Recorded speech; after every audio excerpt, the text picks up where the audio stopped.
Okay, so now we can get down to business, and it is, 10:40? Calling the meeting to order. Do we have any public comment on non-agenda items? Hearing none, we'll move on to review and approval of the meeting notes from February 21st, 2019. Comments, corrections, concerns? Hearing none, do I have a motion to approve? So moved. Second? Second. Okay. All those in favor? Aye. Opposed? Abstentions? Okay. Okay, one abstention. Okay, on to information items. So my update, big update is we did get the mission statement through last night. Yay, for all of you who weren't at the board meeting. I thought we had a very good spirited discussion, and I thought it was good. People often talk about the honeymoon phase of your first part of as a president, and I kind of capture it in that FDR first 100 days kind of thing. I'm only at about 62 or 63 days, so I've got 35, 37 more grace days, and then all heck might break loose. But it's interesting. This is the first time in my career I started someplace in January. I've always started someplace at the beginning of an academic year or in the summer before an academic year. So sometimes it feels like I've been dropped into the middle of a movie and I'm kind of getting what the plot's about, but there's a key detail at the beginning of the movie that I don't know, and so some of it's not making sense. So last night I think the discussion around the mission statement turned out to be part of that because I came in at the end of the process, and I think the mission statement is great, and I think everyone did a wonderful job developing a mission statement that really captures the spirit of the college, but doesn't fall victim to one of the things I've seen with mission statements, and that is you develop a mission statement where folks feel slighted if they're not mentioned in the mission statement. But you didn't mention my program, or you didn't mention this part of the college, therefore you don't care about it. So I feel like the mission statement does a great job of encapsulating kind of the ethos of the college. And what I tried to emphasize last night, and I think, Lenora, you did a great job talking about the process, about how we got to where we are, is that, the mission statement in some ways is designed to stand alone because it's supposed to articulate what our goal is, what we're here for. But it also doesn't stand alone because it goes in conjunction with what our vision for success goals are, what our educational master plan, new strategies and objectives and all of those things are. So we really do want to think about how do we go forward with these three pieces of the three legs on the stool. Should the board have had a policy meeting and had an opportunity to discuss it 6 months ago, 9 months ago, whenever you were at a really good, this is looking pretty solid? Yes, they should have. I wasn't here. And and as I mentioned last night, when researching this position, one of the things I looked at was policy committees, the policy committee, the budget committee, and what was the board's perspective on that. And I didn't see a big history of meetings, which is very different from the districts I came from. There were very routine monthly meetings of all of those committees so that they could hear and have a chance to talk about what was happening. So in the absence of those, I thought, okay, well, then this is what happens. The mission gets put on the board, and, so it was a learning opportunity. May I make a quick comment? Yes, I'd absolutely. like to acknowledge that Crystal and Sheila and Valerie Foster actually were the ones who were fundamental in moving this through the process and making sure that there was huge buy-in and input from students. I walked into this very late, and so I would like to congratulate them That's awesome. on making sure that it reflected what the students wanted in the mission as statement. well, too. They had strong opinions. They did. They were not backing down. So Well, that's really good. were vital That in is crafting awesome. And I think it's important to note that the committee crafted something. Mhm. We came and we went out and we did some workshops and some town halls. We came back. They literally looked at what they originally crafted and said, "Oh no," and tossed it. 6 months later, and redid the whole thing. And I thought Yeah, that's great. what it should be. That's what it should be. You know, that's 'cause awesome. they walked out of the room and they said, "Yeah, this is good. This is it. We're good to go." And then 6 months later, they were like, "Oh my God, what were we thinking?" Mhm. So it was good. A That's lot great. changed in those 6 months. Right. Mhm. Statewide, so. Yeah, and that's the thing too, is that any mission statement that was developed before the Vision for Success goals, before the integration and the creation of the Success, Equity, and Achievement Plan, before all of that, seriously, it's not going to match. It's not going to match up. And you know, I see mission statements as going in waves and trends. You know, and I made a comment last night about the point at which a lot of mission statements said, and we're going to create global citizens. Okay, but how are you going to measure that? How are you going to assess that somebody is a global citizen, especially if they just came to the college to do a certificate? They didn't come for a degree, so they didn't take general education courses. Well, you didn't differentiate in the mission statement that your degree students would be global citizens. You said your students would be global citizens. So, you know, but I think we're moving away from that, especially as we're really getting down to the nitty-gritty. These are the data points that support the mission statement. So that's great, and thank you, Crystal, for doing a wonderful presentation on the Vision for Success goals, which is a moving target. Every Still. single day still is a moving target, and helping the board understand, okay, this is what the state is asking us to do, here's the data that we need to base it on, and here's where we are in terms of what we see our goals being. And so I think you did a great job, and it's very confusing information. Yeah. Even the way they're written is Even the way they're confusing. written, which is why I had not asked Crystal to share her PowerPoint ahead of time, because if you look at just what those things are and the numbers that are filled in, you need somebody like Crystal explaining what that is while you're walking your way through it, which is why I had not shared it, but Crystal provided it this morning, and I've already sent it out to the board. So they have a copy of what they saw last night.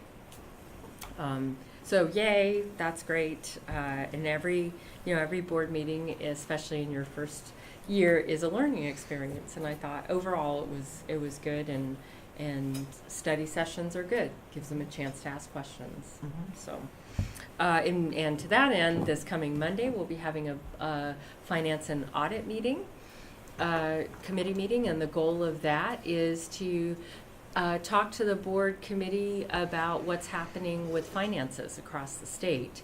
We were informed a couple of weeks ago that there is a potential for a 5% workload reduction, which is a very fancy way of saying a 5% cut mid-year, actually not even mid-year, 8 months into it. And the two primary reasons for that, number one, the property tax receipts are lower than expected, although property taxes will come in again in April, so that number might change. And then the other reason is that the cost of the student-centered funding formula is greater than the community college California Community College system expected. It's hard to resist saying, I told you so. But basically how we got here was the deal on implementing the student-centered funding formula was that colleges would get their total computational revenue, so whatever they got in 17-18, they would get going forward in 18-19, 19-20, 20-21, or their total computational revenue plus the student-centered funding formula metric. So if you had the greater number from 17-18, then that's what you would get. But if we did your budget according to the new formula and it was a higher amount, you would get that amount of money. So it was one or the other, whichever was higher. And what they do is they put a safeguard in the system and they just gave everybody what their base allocation was from 17-18 on July 1st for 18-19. Okay, so that's what they gave us. With a promise that when P1 came in February, they would then fund the colleges according to their student-centered funding formula if that amount of money was over and above what they got on July 1st. Well, the problem is that when P1 came in, it turned out that they didn't even have enough money to fund the total computational revenue over here. So we are fortunate that HEDVA did not trust the numbers from the state. HEDVA got the numbers and said, I don't think so. These don't look real to me. So she was very conservative in her budgeting. So what we're going to talk to the board subcommittee about on Monday is what the difference is, where we are. There's about a $2 million difference, but because of savings in various places, we didn't budget at the higher amount. We're only probably under by about $600,000, and there might even be ways that we can bring that down to zero. So we're actually in good shape relative to that. It is a greater issue across the state because other districts actually budgeted based on the number they were given. They were not conservative in that. Hopefully most districts did not budget according to what they thought they were going to get in February based on the student-centered funding formula dollars. But who knows about that? And it's kind of complicated why the state missed the mark so much on that.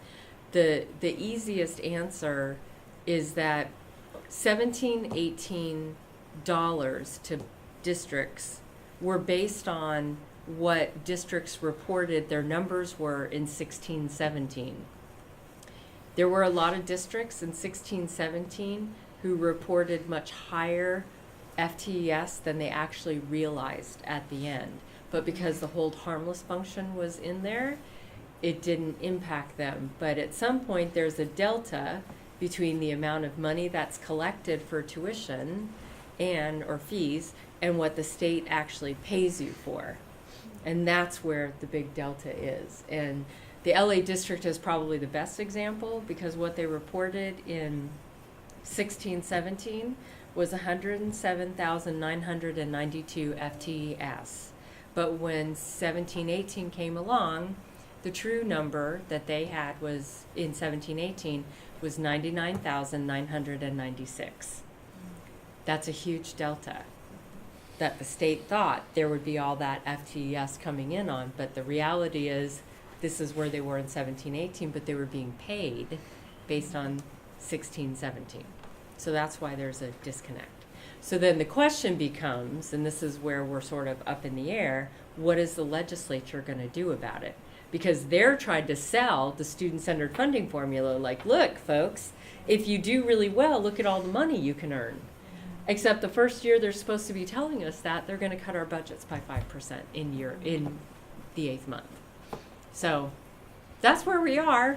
Stay tuned because it's changing. It's a moving target. It's a moving target. So I think that's all I have. Academic affairs, Terry. Good morning. Good morning. So I have a couple of things. First of all, number one, I'll always start with the good news. 31 full-time faculty were granted tenure last night by the board. Yay! Hey. Yes, that's very exciting. I have a breakdown by division, but I won't read that right now. But they're all across the board, so that's very exciting. Obviously, very exciting for them.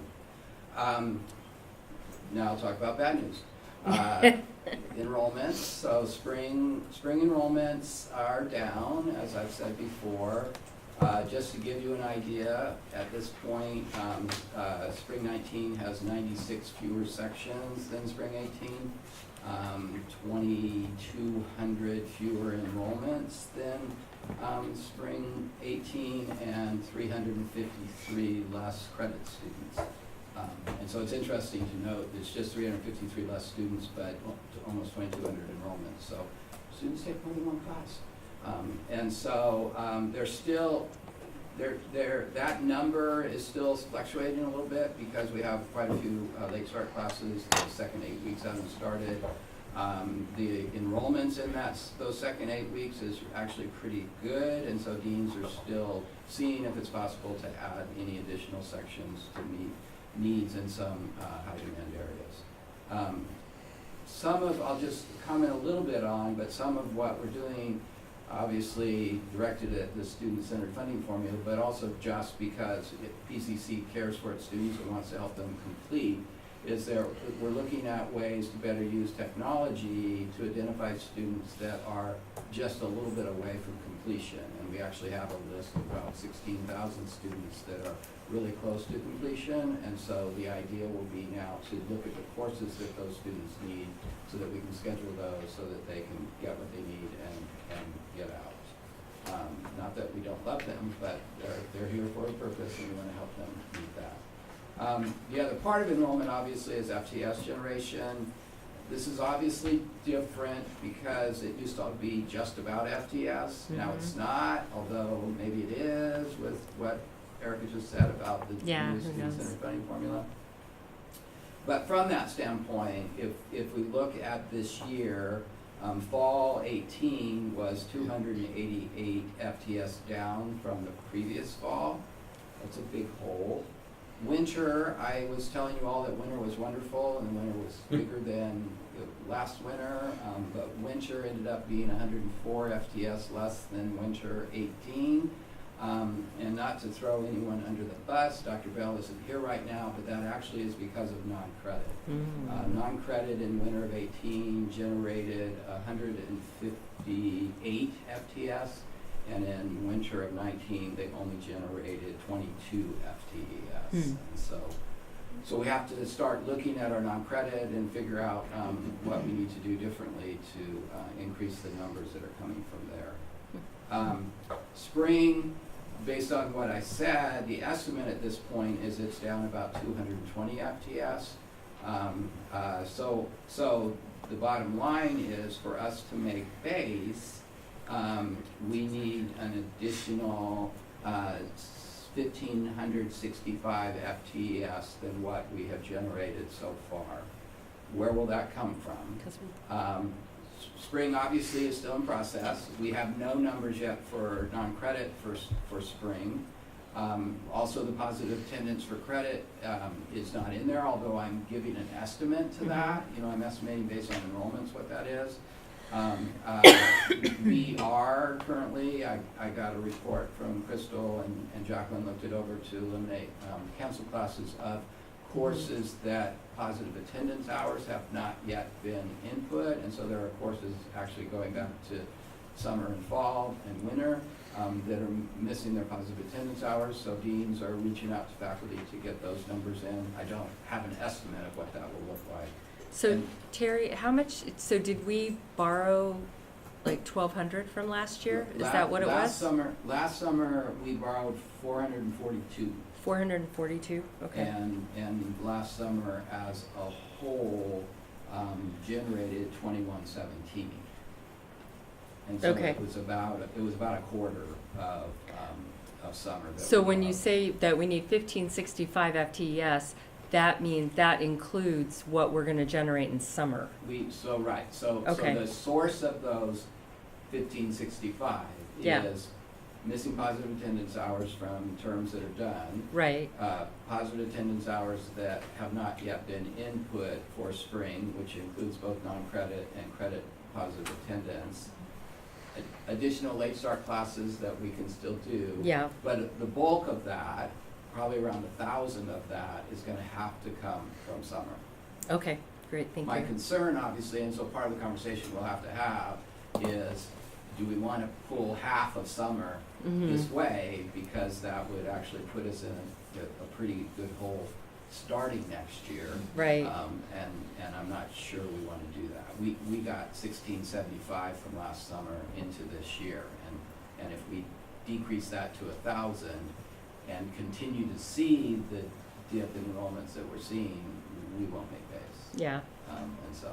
Yeah, so we that- have to protect the base. Right, so we have At to all costs. obviously have further conversations about that Yeah. as we get a little bit further through spring. The deans are starting to build summer, you know, and they're building a summer that makes sense based on what we've seen in the past and what student needs. We can't really say, let's double summer. Yeah. We could double summer, Right, but we but- won't fill it, and so that doesn't make any sense. So- Yeah, and we don't want to buy it at the cost of at the price of efficiency. Right, exactly. Mm.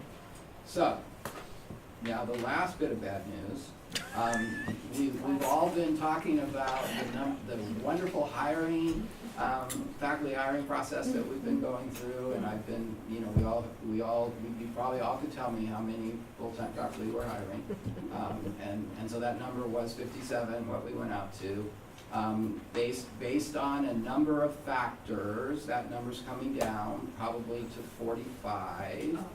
And so we're in the process of determining which of those hiring processes will be either decreased, because in a number of places there's more than one of a particular type of faculty or particular discipline of faculty that we're hiring. And so in some cases we'll be decreasing those. But we're talking about eliminating some of the positions. And I've been in conversation with the deans, the president, the academic senate, leadership, and so we're trying to determine, hopefully within by 1 o'clock today, the hope. No pressure, Lenore. No pressure. We will be sending out a message to the college informing them of you know, it's a win-win. The lucky winners that will no longer have to read through. Yeah, hundreds of applications. Way to frame it. They may not see it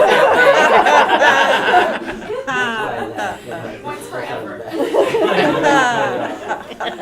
That didn't make you feel better? Always have an interesting win.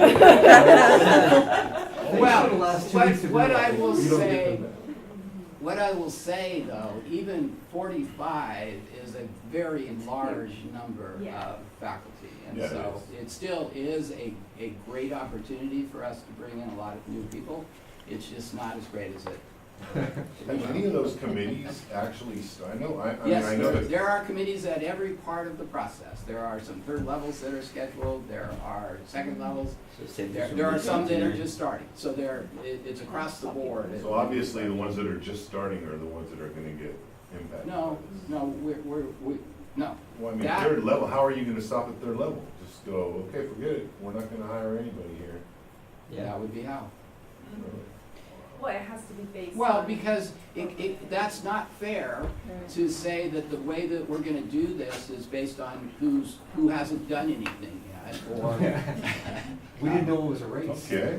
Right, So I right. mean, And so. It's a so shared we're governance Fairness thing. is paramount here. Well, Sure. we're taking into consideration a lot of different factors. We're trying to get the word out as quickly as possible, so that those that will be cut know that now, so that they won't continue putting effort and work into this. Sheila. Could those factors be documented as a means of being transparent about how the decisions were made? and Yeah, the whether email to- I'm gonna send out is gonna talk a little bit about that.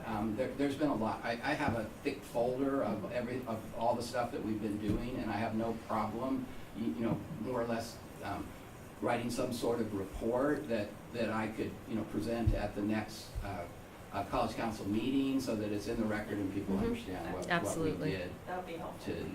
to come up with the new number. And the faculty hiring prioritization committee has been talking about it, and They're we're meeting at involved as noon well. today. So, I mean, not that our list is necessarily the same as the list that will ultimately come out, but this But has they're- this has followed our traditional shared governance practices, the way that this has been Yeah, determined. this is not, this decision is not coming down from the top without input from the faculty. And so Lenore and I have had a number of meetings and conversations Mhm. about this. She has looped in the faculty hiring prioritization committee, and so we're How trying. did the number 45 come Okay, so you want all the bloody details. So. Just, I mean, just- No, well, so basically, the number 57, where do we get that?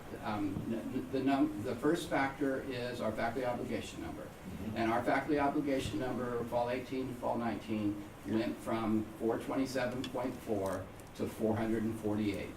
That's 21 additional positions. And so, right off the top, we need to hire 21 more faculty. The other factors that were calculated into that 57 are an estimate of how many retirements we will have that we will have to replace. And that is an estimate. And basically the number that I used in that calculation was based on historical numbers.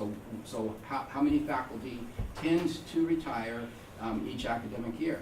Part of the problem with that is that, just looking at the historical average basically isn't a good way of doing it, because you're talking about an aging population, and so at some point it's probably going to get larger because of that. But even factoring in age of our faculty is difficult because I mean we have faculty that are in their late 70s, early 80s, etc. We have faculty that retire at 60, and so it's really hard to calculate age into that. And I'm sure I could hand it to Matt and his peers, and they could probably come up with a good formula for me. But we didn't do that. The other one is in determining the 57. We didn't need 57 faculty. That number was based on all of the things that I'm talking about, but what that number was also based on are possible failed searches. And so I also had to calculate in an estimate of how many searches I thought might fail. That was also based on a historical average. And now when we talk 45, I'm saying I need 45 new faculty to be able to meet FON. So there's still going to be failed searches, but we will have to then hire somebody else if a search fails. And so when we're adjusting these numbers, really the hard ones are we're going to close these positions, because then if there's a failed search, that won't be where we can pull it from. But in other cases where we're reducing numbers, if we then have a failed search that isn't in that particular committee's what they're going out for, then some that we're saying we're going to reduce you from 2 to 1 might actually go up again because there's somebody else fails, and that basically we will adjust as we move through the semester and we're doing the various levels. When we get to the third level and a decision is made, an offer is made, and the person accepts it, we say that's one. But realize last year, there's one of our failed searches was a faculty member that was offered a job, accepted the job, approved by the board, and then they rescinded their acceptance because they got a higher paying job at another community college. Not that there are community colleges that pay more than Pasadena State College. You heard that. Yeah, I know. Seriously, Terry, just dig yourself into that hole. I'm just saying that we cannot compete. I'll say the college. It was Miracosta and Oh, they, wow. and they Basic were- aid district, basic and- aid, and- basic and they aid. have in their contract that they won't let anyone beat them. So Yeah. They can't. Well, they're a different bird. They are a different They're bird. basically Totally different bird. Can I add a caveat to this? Sure. It becomes really difficult just from the faculty perspective. So the number that we worked with in our committee was 50. We thought that was a nice middle ground, so we prioritized 50 in a very explicit way.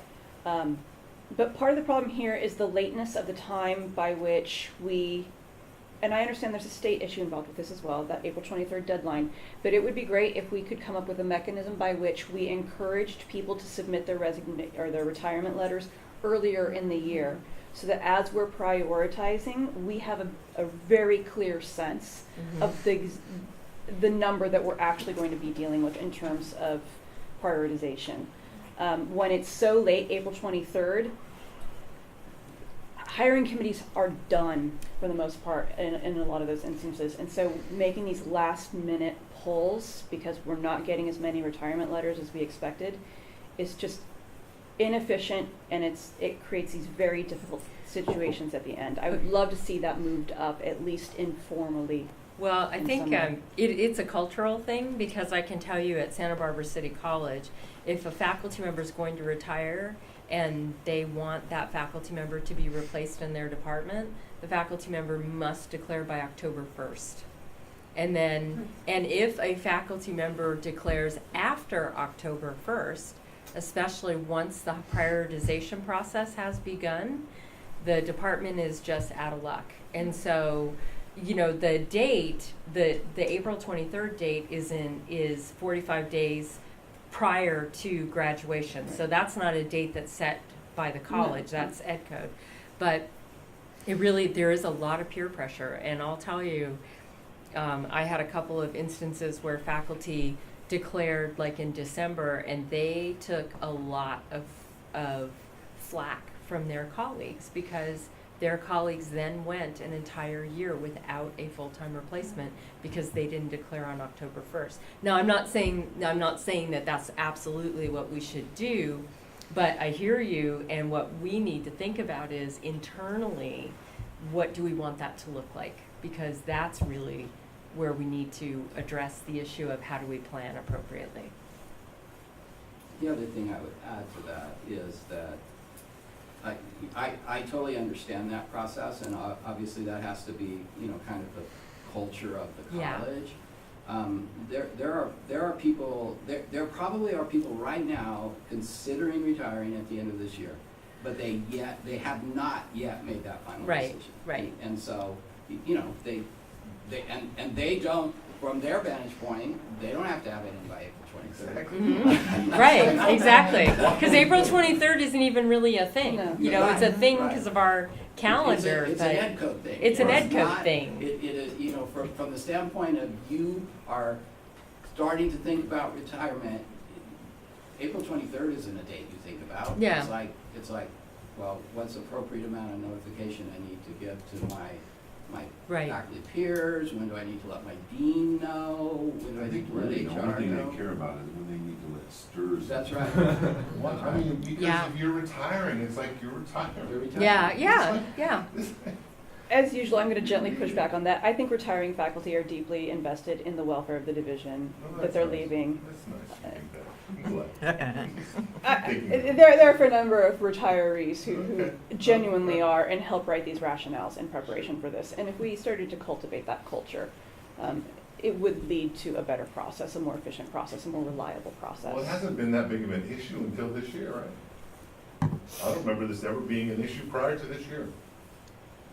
Well, It's so, always been an issue. so what I would say is, I don't know what happened, but the first year I arrived, it was the end of a very large hiring process. You all had gone out for 50, and when I arrived, I recalculated Fawn, and we were 11 short. And so I would say it might have been an issue then, because Yeah. someone didn't take into account the number of retirements that happened. And they weren't late retirements, because if they were late, we wouldn't have had to have hired someone by fall to do it.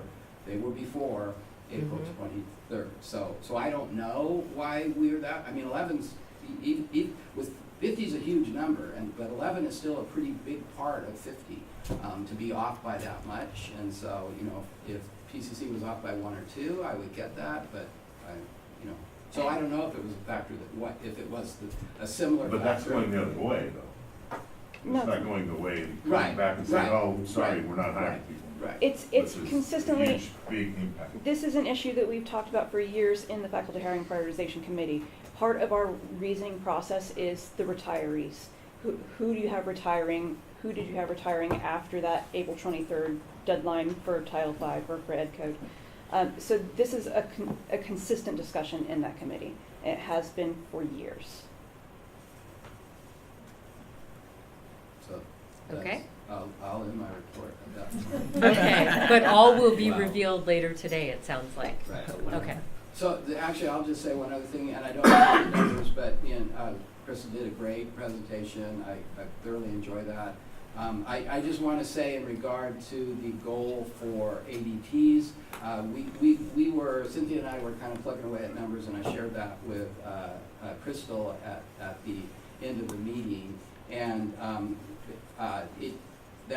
I don't remember the numbers right now, but basically to reach the goal that is 2 years off, we actually will just have to have a 10% increase between this year and next year to reach that goal.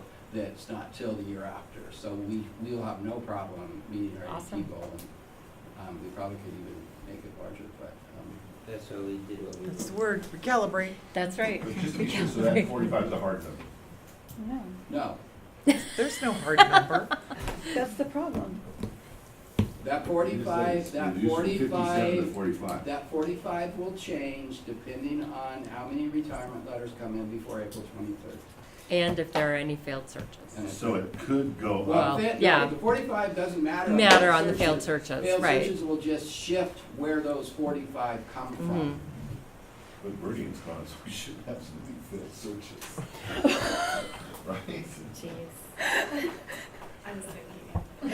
It's true, come on. So, Mark needs to have his so what I'm insight. gonna say is, We're hoping. Wow.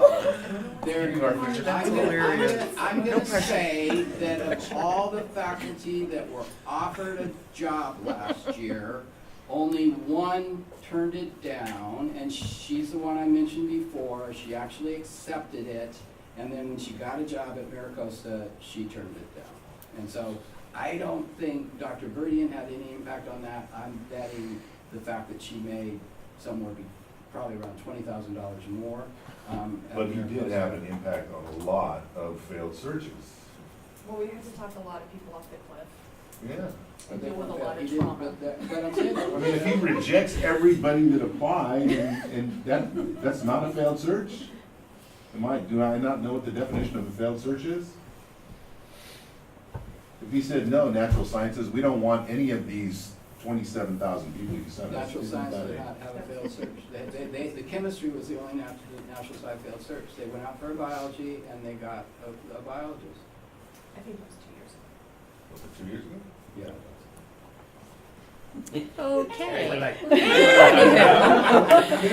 Okay. So this 45 would be a minimum number then, right? It That- could be that- a that few num- more. That number could go up, Mhm. Okay, all right. but it won't get back to 57. I Right. mean, Yes. I mean, it could. It could, but it would mean a mass Right. Mass exodus exodus. at the And that's what door. it says, so Yeah. It is a hard like. Right. Yeah, it's not gonna go below. Yep. Alrighty then. Dr. Levo isn't here. Do we have a student affairs update? Again, she just sent us an email. Okay. I'm not sure, to the student services managers, just highlighting a lot of things she mentioned yesterday as far as taking the A&R counseling and transfer center staff are working collaboratively on meeting the Mhm. ADTs, Mhm. e-verification that is. Just about this, and just remembering everybody that the grant petition deadline is April 1st, 2019. And we're not kidding. For spring 19, exactly. And then, let's see, thanking Ophelia for her leadership in the 2 grants Mhm. that were mentioned yesterday, and there's a bunch of other stuff that you probably don't need to know, but. Well, actually, I will mention this one again, even though our student, congrats to our student, Jessica Garcia, who was, again, he was the president of United Without Boundaries Student Club, and she was actually the student speaker in DC recently during the announcement of the new proposed legislation for the Dream and Promise Act. And she was, again, there supporting the college, or representing the college, and doing a damn good job of it. There's a Awesome. lot more stuff, I'm just gonna stop there. Okay. Business and Administrative Services update. There are initial level interviews on April 2nd and final interviews on April 3rd for the Vice President. Keep your fingers crossed, please. Okay, old items. It looks like we don't have any under old items, so we'll move on to new items. And I imagine that Vision for Success local goal alignment is you. Yes, hello. First, let me apologize. I look around this room and I realize most of you have sat through this presentation already. Yeah. But I will say that it is. Which is why we've designed a test. Right. So what we're gonna do now is a multiple choice test. Yeah. But I will say that my objective is that by the time May rolls around and I have to officially submit them to the state, they will be ingrained in your brain. And you will be able to recite them back to me verbatim. So I'm happy about that. All right, so let's go. I'm just going to give you a quick background. Most of you know this. The Vision for Success came out of the Chancellor's Office in July of 2017, and they set system-wide goals. July of 2018, which is a year later, AB 1809 was enacted, which put in the student-centered funding formula. Then in August of that year, they came out with the trailer bill, which tells us how they intend to implement AB 1809. And a part of that trailer bill said that we, the individual colleges, have to submit a timeline for local goal development in alignment with the Vision for Success goals. We have to set local goals through our college governance process, and we have to set goals for the disproportionately impacted populations that we identified in our local student equity plan. So the law established the funding formula, the goal-setting process, but it also required that each district ultimately align its comprehensive plan with its adopted local goals and align its budget with the comprehensive plan. They said there'll be more guidance coming forth on that. We shall wait and see. So in December, we were required to submit a timeline to the state on our local goal development and how we were going to put it through shared governance. This is what we submitted. As you can see there, it says College Council, March 21st, first read. So you're on the front end of this, and then again, you'll see yourself on the back end of this. At College Council's second read comes in April of 25th of 2019. So I guess that's next month. So yay, yay, yay, you folks. In the meantime, trust me, the numbers will be shifting. Okay, guidance from the Chancellor's Office, ambitious and achievable. Used as the basis for plans we will be developing concurrently, subsequently. Coordinate the development of goals and plans to make our strategic direction clear and actionable. And number 4, if the goals are achieved more quickly, they can be recalibrated. So there you go. So goal 1, these were goals 1 through 4. Were developed by the Strategic Planning Committee. And I am going to say they were exceedingly engaged. Last fall, we gave them internal numbers. And then this spring, we gave them the numbers that were identified in 1617 from the Chancellor's Office. So just to be clear, the 1617 numbers that you see were set and given to us by the Chancellor's Office. They say it's our data. I'm not sure I agree. But that's what they said, so that's what they're using because they're hard-coded. So as you can see for goal 1, we said we would increase our associate degree and associate degree for transfer from a base of 3177 in 1617 to 3650 in 2122, a 15% increase. For 1B, it's our certificates of achievement. We said we'd go from 482 to 580, an increase of 20%. And C, which is I refer to as the catch-all, dump everything into that one, is includes the number of students who earn various types of awards, number of students who enrolled in either a non-credit CP class or any other level college class, on and on. And if you read my little asterisk at the bottom, non-credit awards, transition from non-credit to credit, certificates of achievement, associate degrees, ADTs, all unduplicated. Everybody good? Most of you have seen this. Okay, transfer 1025 for our ADTs to, I'm sorry, I'm losing my voice. That's because I have to keep giving these voices. And I'm really done with it. And to 1550. Transfers from 2052 to 2700. Unit accumulation 9252 to 79. Do you want me to talk about this one? Because I'm really done with this one too. So, yeah, okay. Yeah, got that. Okay, workforce. Median earnings 24,212 to 25,665. Students who earn a living wage 35% to 41%. Employed in a field closely or very closely related to their field of study 70 to 75%. Equity goals. I have to change the slide. They told me this morning we will only need to set equity goals for 1 and 2, degree and certificate completion and transfer, not unit accumulation or employed in a job closely or very closely. They changed the rules again. Okay, well, that's That's good, from 'cause Lucky. those are the Oh, two we thank you, set. Lucky. Say that again. That's good, because those are the ones we set. Yes. Yeah. Yeah, like I said, we changed the rules. We try to follow along. Below are the student groups that were identified as having disproportional impacts. So those are the ones we set for. Then I turned over goal 5 to the Student Success Standing Committee. They were awesome. They set their numbers. So Pacific Islanders, yep, 0 to 2, woo! And that can't be calculated as a percentage. Even Nova says it can't be calculated as a percentage, so yay us. African Americans, 93 to 120 degrees, 29%. Latinx, 1434 to 1575, a 10% increase. Students with disabilities, 137 to 197, and just a reminder, that is not a mutually exclusive category. There will be students with disabilities who are Latin, African American, Pacific Islander. Don't ask me why they did that, I don't know.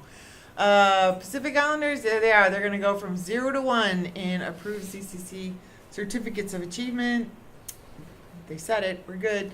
Equity transfers, American Indians, Alaska Natives, 0 to 1.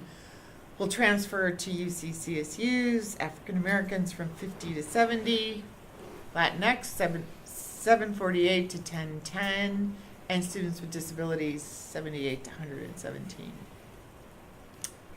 Thanks for listening.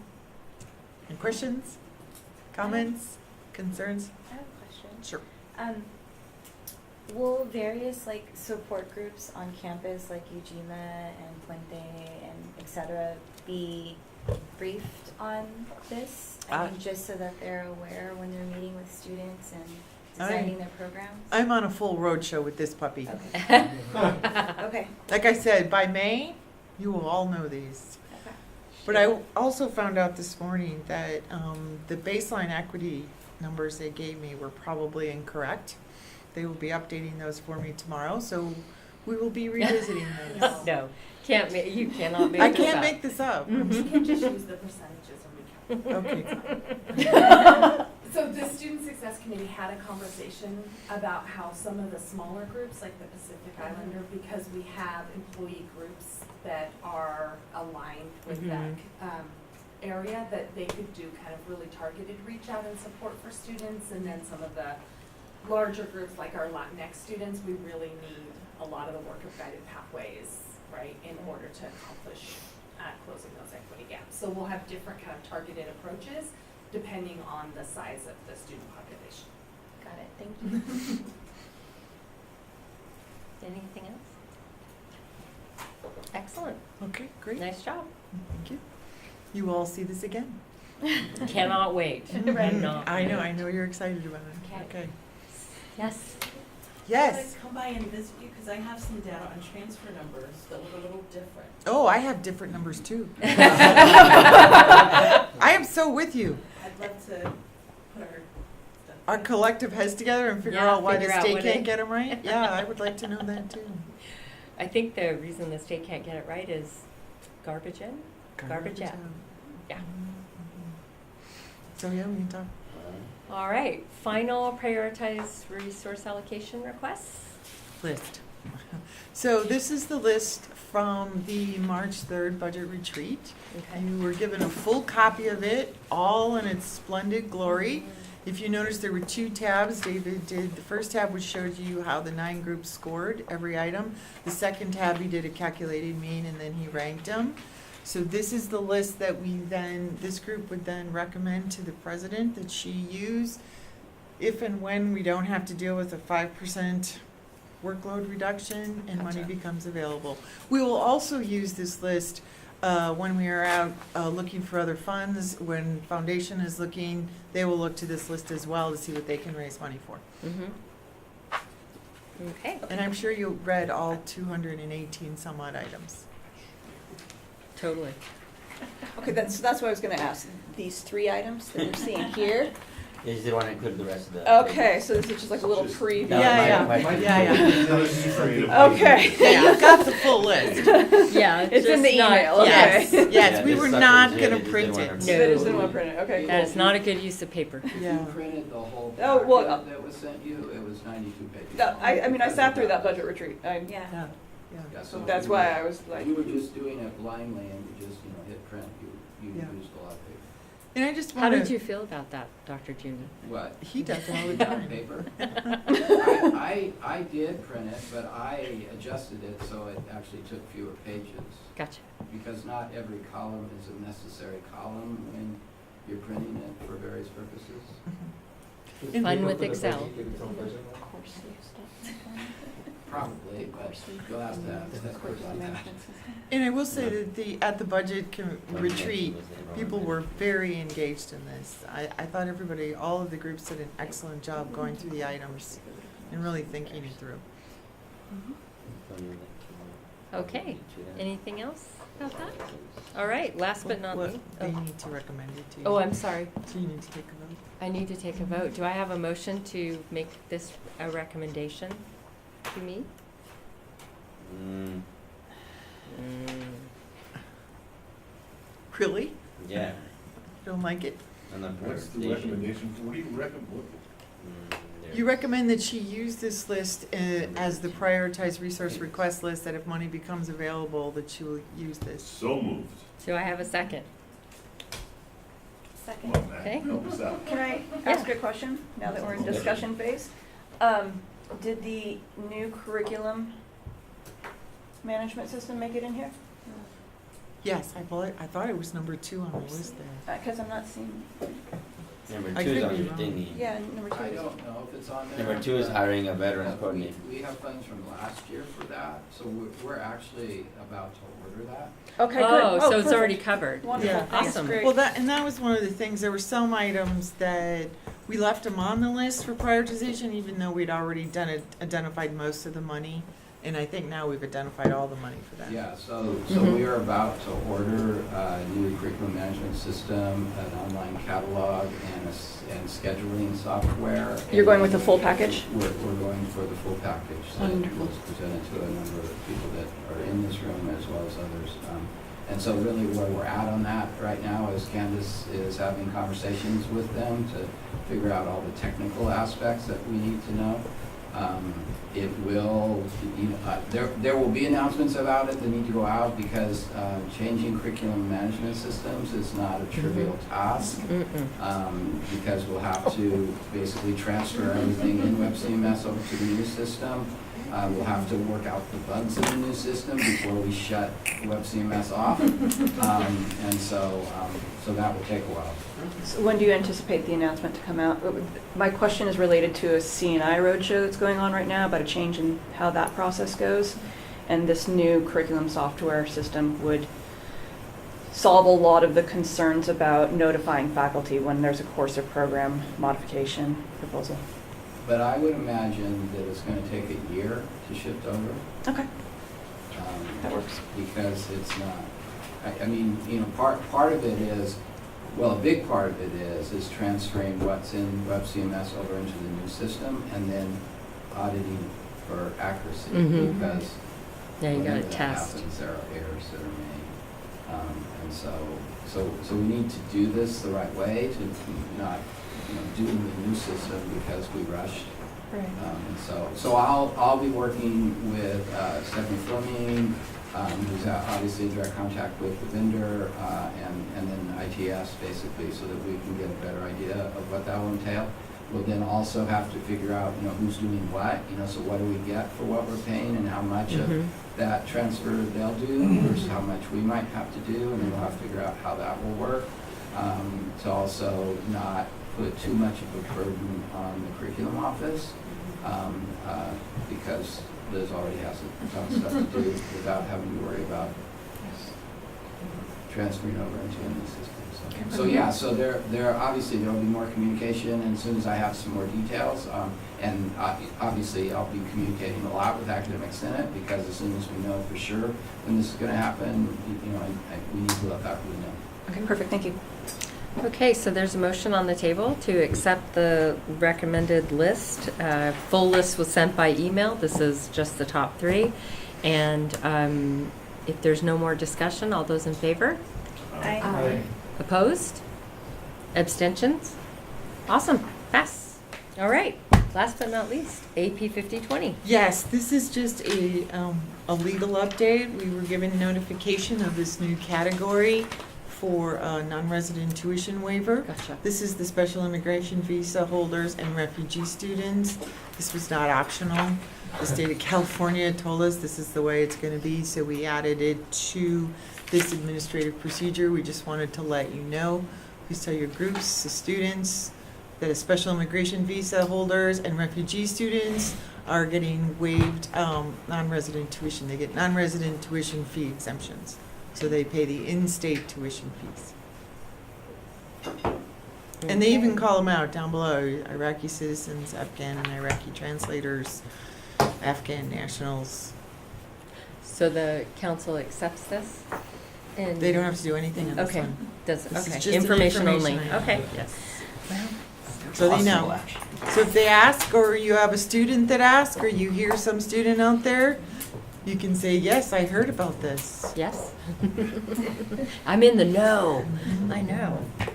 All right, are there any announcements to make? I'd like to Yes. make an announcement. On last night's board meeting, we had an employee from facilities get reported. Mr. Jose Lopez has been an hourly for 18 years. Okay, he's never applied because of his language barrier, and right, he was always, I guess I would say, scared. So, you know, essentially when I was 9 years old, he was here working at the college. And when the position flew, you know, his first time applying, I watched this man improve his English and you know, we've helped him and done mock interviews with him as a whole. And you know, he's showed me stuff, you know, that I didn't know as far as work-wise. And I just want to report, you know, after 18 years, you know, he's a full-time employee. Yay. Oh, Oh, that's that's awesome. a great one. That Thank is awesome. Great. What's his name again? Jose Lopez? Jose Lopez. Wonderful. Okay, anything else? I have Sheila? another one. So we have developed a partnership with the Huntington Library and Gardens, and for the last several semesters, they dedicate a time when anyone with a PCC student ID can come in for free. Oh, So that nice. will be starting again on April 1st, but we had a really wonderful meeting. Micaela Mares Tamayo and Christina Salazar Romo and I met with some of their curators and their education department, and they're going to give us 40 free passes. Oh, nice. That will permanently live in the Office of Student Life, and anyone with a PCC ID can bring up to 6 additional community members for perpetuity. So basically, if you have a PCC ID, you can get your friends and family if you go together to the Huntington. Oh, cool. Nice. Yeah. Very and they're nice. also planning to have a college council and a college night, and they would like our students to help plan that with them. Oh, great. And also start some internship opportunities, including their Summer Explorer camp. So we're working with the Economic Workforce Development team in order to figure all of that out. That's great. Yeah. That's wonderful. Wonderful. Anything else? All right, well, hearing none, thank you. Thank you very much. We are adjourned. Awesome.